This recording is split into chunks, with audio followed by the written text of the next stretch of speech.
Okay, I thought it would be a good idea to add a guitar chord supplement to this. If you're an advanced guitar player, you're not necessarily going to watch this, but if you're kind of getting started or you're trying to learn the craft or art of songwriting and you're looking for some cool chords and you don't really know a lot about it, I'm going to give you a real quick, easy tutorial.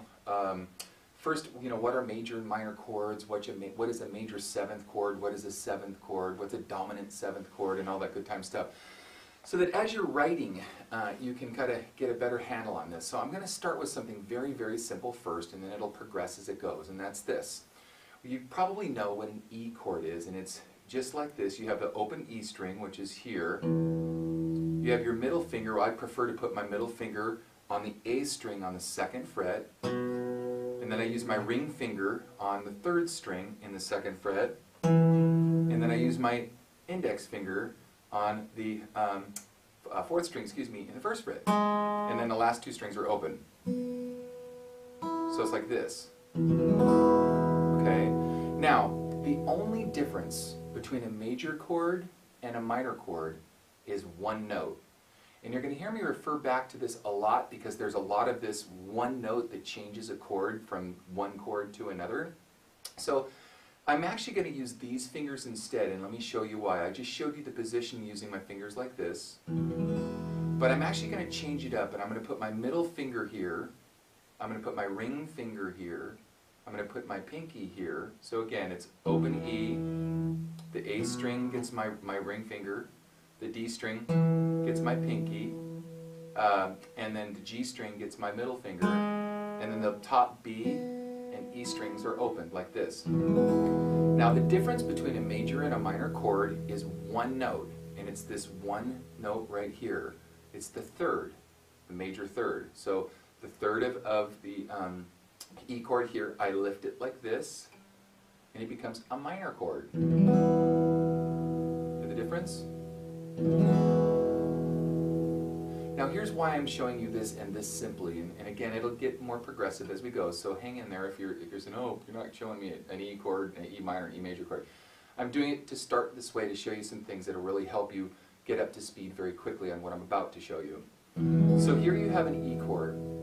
If you move this E chord up just a half step, keeping the fingers in the exact same position, and bar all of these strings here, which were your open strings a second ago. Those are the open strings. Now they're no longer open, so you now need to bar them so they're the same as your open strings. This becomes an F. Okay, so this is now an F chord. Now if you move the middle finger, it becomes F minor. F major, F minor. If you move it up again a half step, it becomes F sharp. Move the middle finger, F sharp minor. Move it up a half step again, becomes G. Move the middle finger, G minor. Move it up a half step again, G sharp, G sharp minor. A sharp minor. A sharp, A sharp minor. B minor, C minor, C sharp minor, D minor, D sharp minor.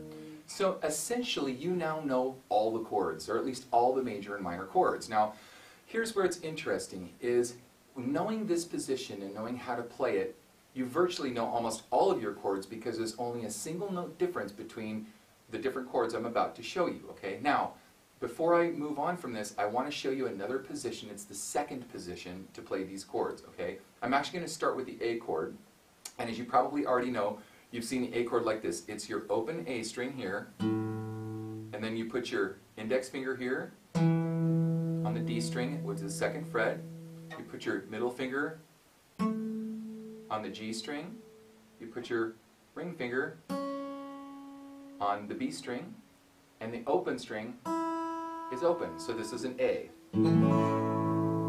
Okay, now I want to play it like this because it's easier for me to, again, move up the scale like I just did when I switched positions in the E. So here's A major.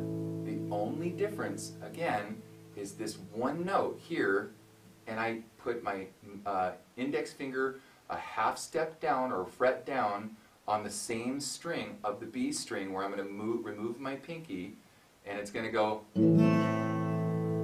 So you have major and you have minor. Okay? So this is true here from this position. As you move up the scale, remember how we had to bar things? Now we're going to bar them like this. Okay, so it's the same position, the same exact position, right? Just moving it up a half step. Now we're changing the pinky like we did. But now we need this extra note here, right? We need this extra note. So here's the first position A up a half step with a bar. But we want to remove the pinky, okay? And we want to add it to make it our minor chord here. So I just switch it up. And I move my position of my fingers like this so I can still get the two notes that we had before. So the same three notes, the only note I'm changing is this one, but I need to get these notes back. So I change my position to hold down these strings, and now I have minor. Now there's another way to do this too, and I want to point this out because it gets fun. A lot of people don't necessarily always want to play the full chord, right, that as a second position bar chord, okay? So what we do is we remove the pinky altogether, and it becomes what's called the +2 chord, and it's a pretty chord, okay? So here it is regular, here it is again, okay? Now why am I showing you this? I'm showing you this because an easier way to do this in this position is to already start out using these two fingers to create the 2 chord, the +2 chord, so it's like this. Okay, so instead of playing it like this, we're using the ring finger and the pinky to do this so that it's easier to get to the minor chord, like this.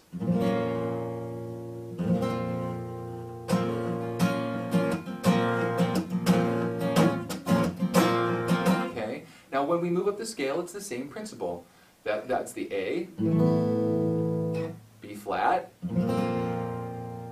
B, the C, and so on up the scale. Now if we add the middle finger, it's A minor, B flat minor, B minor, C, and so on. Okay?